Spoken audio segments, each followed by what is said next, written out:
Human rights group Amnesty International said that Ukraine violated international humanitarian laws by placing troops in civilian centers such as schools and hospitals and used them for military purposes.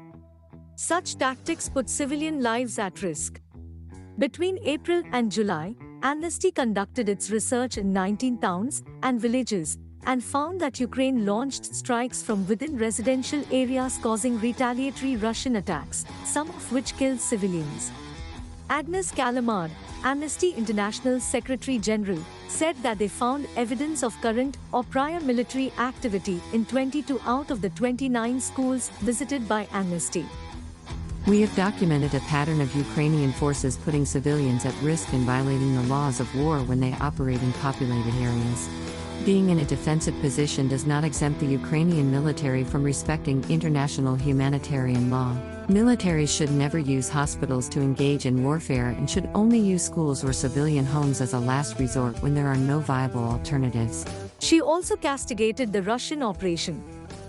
Ukraine's unlawful military use of civilian objects does not in any way justify indiscriminate Russian attacks. Russian Foreign Ministry was quick to say that they have always highlighted such war tactics by Ukraine even as Russian troops tried their best to avoid civilian targets. Ukrainian Foreign Ministry called this report unfair. Such behavior on Amnesty's part is not about looking for the truth and presenting it to the world, but about creating a false balance between the criminal and his victim. Terming the Ukraine conflict as the most dangerous situation in Europe since World War II, NATO Secretary General Jens Stoltenberg outlined the organization's goals. In this conflict, NATO has two tasks: supporting Ukraine and preventing the war from escalating into a full-scale war between NATO and Russia. Moscow says NATO is escalating the conflict by providing Ukraine with billions of dollars worth of dangerous equipment, which it says Kyiv uses against civilians. Today, a hotel in Donetsk, housing journalists, was attacked by Ukrainian troops, killing and injuring scores of non-combatants. Retaining the Indian economic growth rate at 7.2%, the Reserve Bank of India or RBI announced a hike in the repo rate by 50 basis points, bringing it up to 5.4%. This is the third and highest rate hike by the RBI in as many months. RBI Governor Shaktikanta Das announced that the Monetary Policy Committee or MPC made a unanimous decision to hike rates for many reasons. India is facing $13.3 billion capital outflow in last few months. Consumer price inflation remains uncomfortably high, inflation expected to remain above 6%. Bank credit growth has accelerated to 14% against 5.5% a year ago. Domestic economic activity is showing signs of broadening, rural demand shows mixed trend. Indian economy faces headwinds from global factors like geopolitical risks. Edible oil prices are likely to soften further. Inflation projection for FY23 retained at 6.7% on the assumption of normal monsoon and crude oil at $105 a barrel. Surplus liquidity in the banking system has come down to 3.8 lakh crore rupees, from 6.7 lakh crore rupees in April-May. The rise in term deposit rates should increase liquidity for the financial sector.